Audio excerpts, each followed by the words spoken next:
So hello everyone, this is Prabhu. இது நம்ம channel Tamil தீரையிட. So இன்னைக்கு இந்த செக்மெண்ட்ல பார்க்க போகிற விஷயம் ரொம்ப சிம்பிளான விஷயம் தான், ஆனால் ரொம்பவே யூஸ்ஃபுல்லான விஷயமும் கூட. ஸோ கடைசி வரைக்கும் வீடியோ பாருங்க. தயவு செஞ்சுட்டு ஓட்டிட்டு பார்க்குறதோ இல்லை ஸ்கிப் பண்ணுறதோ அந்த மாதிரி பண்ணிடாதீங்க. ஏன்னா நான் இடையில ஏதாவது ஒரு விஷயம் வந்து டக்குன்னு சொல்லிடுவேன், அது உங்களுக்கு தெரியாமல் போயிடும். ஸோ அதனால கடைசி வரைக்கும் வீடியோ வந்து ஸ்கிப் பண்ணாமல் பாருங்க. ஃபர்ஸ்ட் என்ன அப்படின்னா, நம்ம பொதுவாக பைக் ஓட்டுறவங்க வந்து ரெண்டு விதமாக அவங்க பைக் வந்து டியூன் பண்ணணும்னு நினைப்பாங்க. ஒன்று வந்து மைலேஜ் ஓரியன்டாக டியூன் பண்ணுறவங்க. ஸோ நம்ம பைக் வந்து மைலேஜ் நல்லா இருந்தால் போதும் அப்படின்னு பார்த்து அதுக்கான ஸ்டெப்ஸ் வந்து எடுத்து பண்ணுவாங்க. அதுக்குமே பவர்ட்ரானிக் கிட்டலாம் இருக்கு மைலேஜ் இம்ப்ரூவ்மெண்ட் பண்றதுக்கு. ரெண்டாவது கேட்டகரி வந்து பைக் வந்து நல்லா ஸ்பீடு போகணும், பவர் இன்க்ரீஸ் பண்ணணும்னு நினைக்கிறவங்க, டாப் ஸ்பீட் போகணும்னு நினைக்கிறவங்க. ஸோ அதுக்குமே மார்க்கெட்டில் நிறைய அக்சசரிஸ் இருக்கு. ஏர் ஃபில்டர் மாற்றலாம், எக்ஸாஸ்ட் மாற்றலாம், அதே மாதிரி பவர்ட்ரானிக் கிட்டுமே அதுக்கெல்லாம் இருக்கு.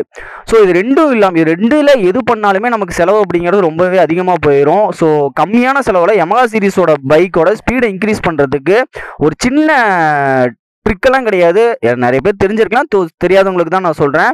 ஸோ நம்ம என்ன பண்ணலாம் அப்படின்னா, ஸ்ப்ராக்கெட்டை வந்து சேஞ்ச் பண்ணலாம், ஸ்பீடு இன்க்ரீஸ் பண்ணலாம், அதே மாதிரி வந்து பவரை இன்க்ரீஸ் பண்ணால் நமக்கு தெரியும் காமனாகவே. ஸோ அது எப்படி ப்ராப்பராக சேஞ்ச் பண்ணுறது, ஃப்ரண்ட் ஸ்ப்ராக்கெட்டை வந்து சேஞ்ச் பண்ணணுமா, ரியர் ஸ்ப்ராக்கெட்டை சேஞ்ச் பண்ணணுமா அப்படின்னு சொல்லிட்டு ஒரு அண்டர்ஸ்டாண்டிங் இல்லாமல் இருக்கும். ஸோ அதுக்காக தான் வந்து இந்த வீடியோ வந்து இப்போ எடுக்கிறோம். ஸோ நம்ம கிட்ட வந்து ரெண்டு ஸ்ப்ராக்கெட் இருக்குது, ரெண்டுமே யமஹா சீரிஸ் பைக்கில் வரக்கூடிய ஸ்ப்ராக்கெட். ஃபஸ்ட்டு நம்ம கையில் இருக்கிறது 15 டிடி ஸ்ப்ராக்கெட். இதுதான் வந்து யமஹால ஃப்ரண்ட் ஸ்ப்ராக்கெட்ல பெரிய சைஸ் ஸ்ப்ராக்கெட். இது வந்து R15 வெர்ஷன் 2 வெர்ஷன் 1 அந்த கேட்டகரியில் வந்துட்டு இருந்தது. இப்போ நம்ம கையில் இந்த பக்கம் பார்க்குறது 14 டிடி ஸ்ப்ராக்கெட். இது காமனாகவே எம்டி சீரீஸில் இப்போ வரக்கூடிய V3 V4 சீரீஸில் யூஸ் பண்ணக்கூடிய ஸ்ப்ராக்கெட். ஸோ இந்த ரெண்டு ஸ்ப்ராக்கெட்லையுமே சாஃப்ட் அப்படிங்கிறது வந்து காமனான ஒன்று தான். ஸோ உங்களுக்கு பார்த்தா தெரியும், இந்த ரெண்டு ஸ்ப்ராக்கெட்டை எந்த வண்டியில் வேணாலும் நம்மளால மாற்றி போட்டுக்க முடியும். அதே மாதிரி இன்னொரு விஷயம் என்ன அப்படின்னா, FG சீரீஸ்லையுமே இதே ஸ்ப்ராக்கெட்டை உங்களால் யூஸ் பண்ண முடியும். FG சீரீஸ் மட்டும் இல்லை, யமஹால ஆரம்பத்துலேருந்து RX 135 RX 100 காமனாகவே அந்த சென்டர் சாஃப்ட் இருக்குல்ல, ஸ்ப்ராக்கெட் ஃப்ரண்ட் ஸ்ப்ராக்கெட் உட்கார சாஃப்ட், இது எல்லாத்துக்குமே காமனான ஒன்று தான். ஸோ அந்த ஸ்ப்ராக்கெட்டை நம்மளால மாற்றி போட்டுக்க முடியும்.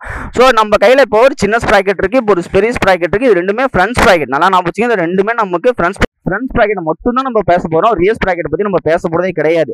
ஸோ இப்போ இந்த ஃப்ரண்ட் ஸ்ப்ராக்கெட்டை இப்போ நம்ம வண்டியில வந்து 15 டிடி ஸ்ப்ராக்கெட் வந்து போட்டிருக்கு. இதை வச்சுட்டு நம்ம 6000 RPMல ஒவ்வொரு கீருக்கும் என்ன ஸ்பீடு போகுது அப்படிங்கிறத நம்ம வந்து கால்குலேட் பண்ணிக்கலாம்.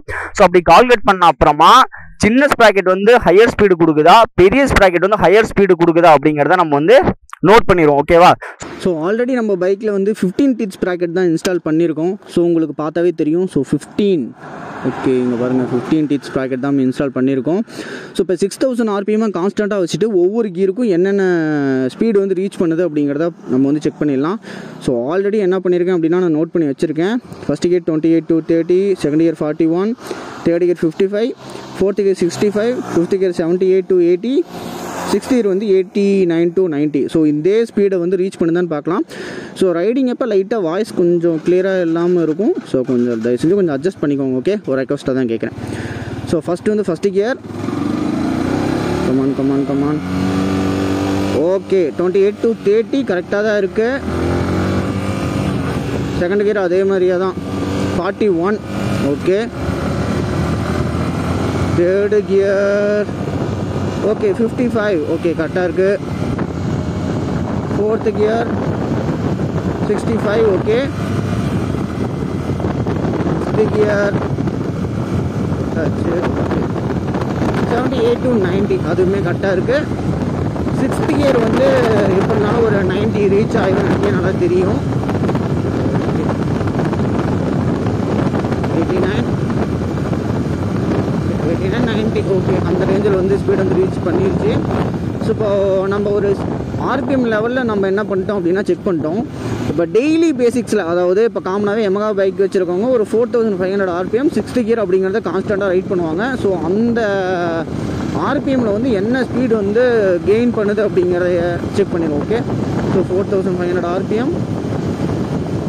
ஓகே, ஆல்மோஸ்ட் 4500 RPMல 70 அப்படிங்கிறத வச்சுக்குவோம். 4500 to 600 ரேஞ்சு, அதில் வந்து 70 அப்படிங்கிற ஸ்பீடு வந்து ரீச் பண்ணியிருக்கு. ஸோ இப்போ ஒவ்வொரு கியருக்குமே என்ன ஸ்பீடு போச்சு அப்படிங்கிறத ஆல்ரெடி நம்ம நோட் பண்ணி வச்சுருக்கோம். அடுத்தது ஆவரேஜான டெய்லி யூசேஜுக்கு எவ்வளோ ஆர்பிஎம் எவ்வளோ ஸ்பீடு போகுது அப்படிங்கிறதையும் நம்ம வந்து நோட் பண்ணி வச்சுருக்கோம்.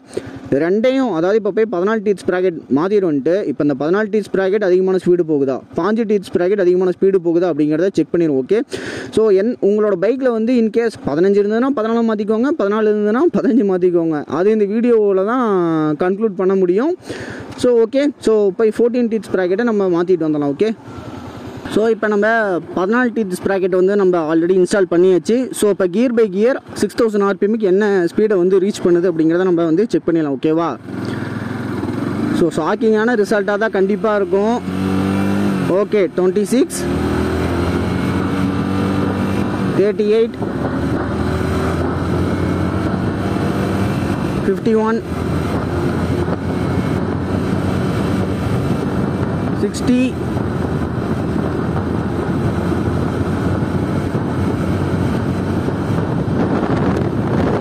72. இதான் லாஸ்ட் கியர், 6th கியரில் இருக்குது இப்போ வண்டி.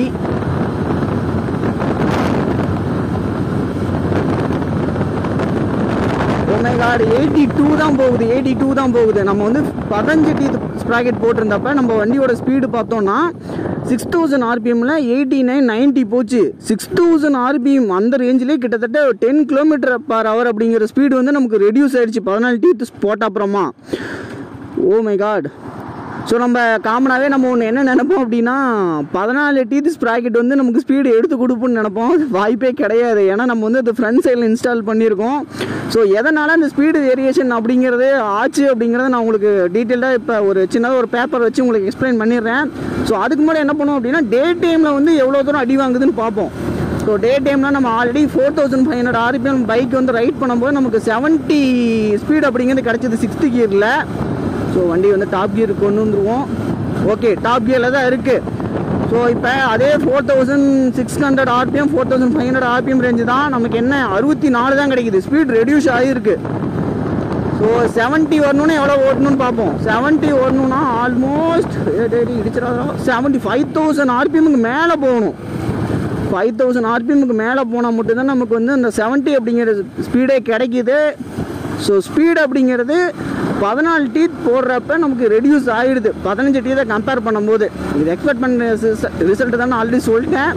எதனால் அப்படிங்கிறத இப்போ ஒரு பேப்பர் பேனை வச்சுட்டு நம்ம இப்போ ஒர்க் அவுட் பண்ணிடுவோமா? ஓகே, ஸோ கட் பண்ணுறோம், அங்கே ஆரம்பிக்கிறோம். 14 டீத் அண்ட் 15 டீத் ஸ்ப்ராக்கெட்டோட ஸ்பீட் டிஃப்ரென்ஸ் இந்த சார்ட்டை பார்க்கும்போது நமக்கு தெளிவாக தெரியும். எதனால் அப்படின்னு அப்படியே பார்த்துட்டே வருவோம். இது ஆக்சுவலாக ஃப்ரண்ட் ஸ்ப்ராக்கெட்டாக நீங்கள் எடுத்துக்க வேணாம். இது வந்து இன்ஜின் சாஃப்டாக நம்ம எடுத்துக்கலாம். Engine output soft. ஓகேவா, ஸோ இது வந்து இன்ஜின் அவுட்புட் சாஃப்ட். இதில் நம்ம என்ன பண்ணலாம் அப்படின்னா எக்ஸாம்பிளுக்கு இப்போ ஒரு 14 டீத் ஸ்ப்ராக்கெட் வந்து நம்ம மாட்டுறோம். 14 டீத் ஸ்ப்ராக்கெட். இந்த பக்கம் நம்ம ஆஸ் யூசுவல் இருந்தது R15 வெர்ஷன் 2ல் 46 டீத் ஸ்ப்ராக்கெட். இப்போ நம்ம ஒரு சின்ன கால்குலேஷன் போடுவோம். 46 / 14 3.28. அதாவது இந்த 14 டீத் ஸ்ப்ராக்கெட் 3.28, அதாவது 3 சுற்று கம்ப்ளீட்டாக சுற்றிட்டு அதுக்கப்புறமா 28 பாயிண்ட்னு வச்சுக்கோ. இது ஃபுல்லாக 100 பாயிண்ட்னு வச்சுக்கோ. 28 பாயிண்ட் நகர்ந்தால் தான் இந்த ரியர் ஸ்ப்ராக்கெட் ஒரு சுற்று சுற்றும். இதே நம்ம வந்து இதோட ஒரு பெரிய ஸ்ப்ராக்கெட் வந்து மாட்டுவோம். 15 டீத் ஸ்ப்ராக்கெட் நம்ம என்ன பண்ணிடலாம் அப்படின்னா செட் பண்ணிடலாம். ஸோ இப்போ 14க்கு பதிலாக நம்ம என்ன பண்ணா போதும், 15 டீத் ஸ்ப்ராக்கெட் மாட்டுறப்ப 3.06. ஸோ இப்போ இந்த 15 டீத் ஸ்ப்ராக்கெட் 3 சுற்று கம்ப்ளீட்டாக சுற்றி 0.6, அதாவது முன்னே இருந்ததை விடவும் கம்மியான அளவு சுற்றினாவே போதும். பின்னாடி ஸ்ப்ராக்கெட் ஒரு சுற்று கம்ப்ளீட்டாக சுற்றிடும். ஓகேவா, ஸோ எதனால் இது மாறுறதில்ல அப்படின்னா எக்ஸாம்பிளுக்கு இந்த சாஃப்ட்டில் நான் வந்து 100 டீத் இருக்க ஒரு ஸ்ப்ராக்கெட்டை மாற்றினா கூட இந்த சாஃப்ட் ஒரு சுற்று சுற்றுறப்ப இந்த எவ்வளோ பெரிய ஸ்ப்ராக்கெட் நம்ம போட்டிருந்தாலுமே இதுவுமே என்ன ஆயிரும் அப்படின்னா ஒரு சுற்று சுற்றிடும். காரணம் என்ன அப்படின்னா இதுதான் டிரைவர் சாஃப்ட். ஓகேவா, ஸோ இது 0 ஆக்சிஸ்லேருந்து ஒரு சுற்று கம்ப்ளீட்டாக சுற்றுறப்ப நம்ம 14 டீத் மாட்டியிருந்தாலும் சரி, 5 மாட்டியிருந்தாலும் சரி, 16, 17 எவ்வளோ பெரிய ஸ்ப்ராக்கெட் மாட்டியிருந்தாலுமே இது ஒரு ரெவல்யூஷன் கம்ப்ளீட்டாக வந்துடும். ரியர் ஸ்ப்ராக்கெட்டை பொறுத்த வரைக்கும் இதை பேஸ் பண்ணி தான் இது சுற்றிட்டு இருக்கும். ஸோ இது வந்து ட்ரிவன். ஸோ எந்த அளவுக்கு நம்ம இன்க்ரீஸ் பண்ணிட்டே போகிறோமோ அந்த அளவுக்கு இந்த வேல்யூ குறைஞ்சிக்கிட்டே வரும். ரியர் ஸ்ப்ராக்கெட்டும் அதுக்கு தகுந்த மாதிரி ஈஸியாக டக்குன்னு சுற்றிடும்.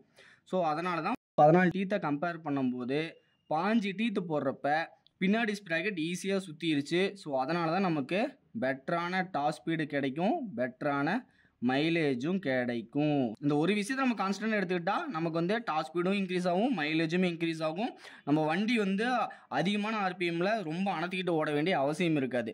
ஸோ இப்போ அடுத்தது வந்து நம்ம காமனாக இப்போ வரக்கூடிய வெஹிக்கிள்ஸில் என்னென்ன ஸ்ப்ராக்கெட்லாம் யூஸ் பண்ணிகிட்டு இருக்காங்க அப்படின்னு பார்க்கலாம். ஸோ ஃப்ரண்ட் ஸ்ப்ராக்கெட் வந்து R15 V3 V4ல் 14, ரியரில் 48. ஸோ இதுக்கு நம்ம என்ன பண்ணலாம், ஒரு கால்குலேஷன் போடுவோம். 48/14ன்னு போட்டோம் அப்படின்னா 3.42. அதாவது ஃப்ரண்ட் ஸ்ப்ராக்கெட் 3.42 சுற்று சுற்றுனா தான் ரியர் ஸ்ப்ராக்கெட் ஒரு சுற்று சுற்றும். அதே மாதிரி இதை நம்ம என்ன பண்ணலாம், 15 டீ தான் மாற்றிடுவோம். ரியர் ஸ்ப்ராக்கெட் அப்படியே தான் இருக்க போகுது. 15 ஓகே, 48/15ன்னு போட்டோம்னா 3.2. ஸோ ரொட்டேஷன் வந்து என்ன ஆயிடுச்சு, குறைஞ்சிருச்சு. ஸோ 3.2 ரொட்டேஷன் சுற்றினாவே ஃப்ரண்ட் ஸ்ப்ராக்கெட் நமக்கு ரியர் ஸ்ப்ராக்கெட் ஒரு சுற்று சுற்றிடும். ஸோ நமக்கு பெட்டரான டாப் எண்டும் கிடைக்கும், பெட்டரான மைலேஜுமே கிடைக்கும். அதே மாதிரி தான் FZ சீரீஸுக்குமே. ஸோ FZலேயுமே ஃப்ரண்ட்டில் 14, 41 ரியரில். ஸோ 41/14. ஸோ 2.92. இது வந்து 14 டீத்தோடது. இதை நம்ம வந்து 15 இன்ஸ்டால் பண்ணால் /15. ஸோ 2.73. ஸோ FZல இன்க்ரீஸ் ஸ்ப்ராக்கெட்டை வந்து ஃப்ரண்ட் ஸ்ப்ராக்கெட்டை நம்ம இன்க்ரீஸ் பண்ணுறப்ப நமக்கு மைலேஜுமே இன்க்ரீஸ் ஆகும், டாப் ஸ்பீடுமே இன்க்ரீஸ் ஆகும், வண்டியுமே அனுத்திட்டு ஓடாது. ஸோ இதுதான் சிம்பிள் கால்குலேஷன். இதனால தான் நமக்கு வந்து 15 டீத்தை கம்பேர் பண்ணும்போது 14 டீத்தில் டாப் எண்ட் குறைஞ்ச காரணம் இதுதான். ஸோ ஒரு ஃப்ரண்ட் ஸ்ப்ராக்கெட் எந்த அளவுக்கு ஸ்பீட் டிஃப்ரென்ஸ் பைக்கில் வந்து கிரியேட் பண்ணும் அப்படிங்கிறது இந்த வீடியோ மூலிமா உங்களுக்கு தெரிஞ்சிருக்கும். ஸோ இந்த வீடியோ நிறைய பேருக்கு ரொம்ப யூஸ்ஃபுல்லாக இருந்திருக்கும். கண்டிப்பாக வந்து Yamaha பைக் வச்சுருக்க எல்லாத்துக்குமே இந்த வீடியோ 100% யூஸ்ஃபுல்லாக இருக்கும். So like, share and subscribe. So மறக்காமல் நம்ம சேனல் சப்ஸ்கிரைப் பண்ணி விட்டு போயிருங்க.